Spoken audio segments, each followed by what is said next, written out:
दोस्त इसलिए हैं कि दोनों मिलके बीड़ी सिगरेट पीते हैं। दोस्त इसलिए हैं कि दोनों मिलके लड़कियों का पीछा करते हैं। दोस्ती आज माँ बाप अहम नहीं रहे। आज नौजवान के नजदीक दोस्त अहम है, दोस्ती अहम है। जब कभी माँ बाप का हुक्म और दोस्त की अरमान इन दोनों में टकराव हो, आज का नौजवान दोस्तों को तरजीह देता है, दोस्ती को तरजीह देता है। माँ बाप की अहकामात और उनके अवामिर को ठुकराने में उसे जरा तामुल नहीं होता।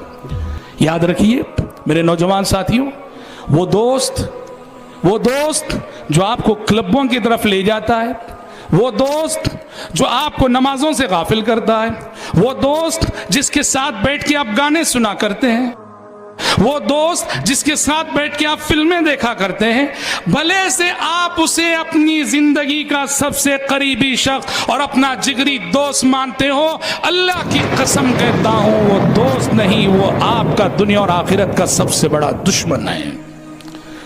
अल्लाह यौमइज़िन बाज़ुहुम लिबाज़िन अदू इल्लल मुत्तक़ीन। कुरान ने कहा कल हश्र की अदालत में जिगरी दोस्त का दुश्मन होगा। दुनिया में जो जिगरी दोस्त है वो आपस में एक दूसरे के दुश्मन होंगे हश्र के मैदान में। क्यों? ये तो दोस्त थे ना, कोई दिन एक दूसरे को देखे बगैर नहीं गुजरता था जी। क्यों ये आज दुश्मन बन गए? हश्र की अदालत कायम होते ही सूर फूंकते ही इनकी दोस्ती दुश्मनी में क्यों बदल गई? इसलिए कि ये दोस्ती लिवजहिल्लाह ना थी, ये दोस्ती दीन की बुनियाद पे ना थी, ये दोस्ती मासियतों की बुनियाद पर थी, मुनकरात की बुनियाद पर थी, फहश कामों की बुनियाद पर थी, शहवात की बुनियाद पर थी। इसलिए नौजवान साथियों याद रखो, तुम्हारा जो ऐसा दोस्त है जो तुम्हें दीन से दूर ले जाता है, वो दोस्त नहीं, इस जमीन पर तुम्हारा सबसे बड़ा दुश्मन अगर कोई है तो वही है। और बुरा दोस्त, बुरी आदतें स्टेप बाय स्टेप, उसमें भी मरहलावार तदरीजन। अच्छा बच्चा, अच्छे घराने का बच्चा, अच्छे माँ बाप का बच्चा स्कूल गया, गलत सोहबत में मुब्तला हो गया, अब धीरे धीरे कैसे वो देखो उसके अंदर तब्दीली आती। पहले बीड़ी क्या चीज़ है नहीं जानता था, अब बीड़ी पीने लगता है। फिर ज़रा तरक्की करके बीड़ी की जगह सिगरेट आ जाती है। फिर ज़रा तरक्की करके सिगरेट से भी आगे बढ़कर पार्टियों में शराब आती है, शराब के दस्तरखानों पे बैठता है। फ्रेंड सर्कल कहीं नाराज ना हो जाए, वो 10 घूंट पीते हैं तो ये 1-2 घूंट पी के रखता है।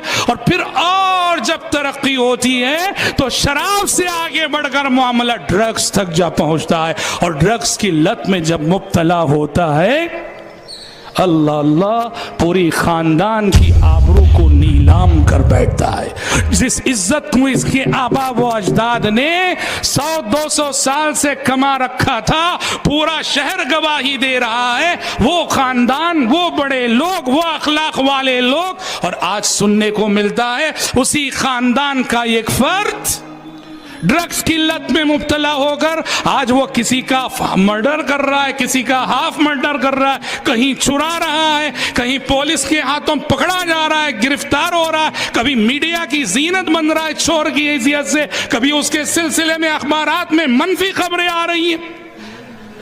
पूरी खानदान की इज्जत व आबरू को नीलाम कर बैठता है। जिस इज्जत व आबरू को कमाने में पूरी 1 सदी आबा व अजदाद ने सर्फ की, उस इज्जत व आबरू को चंद लम्हों में वो बर्बाद करके रख देता है।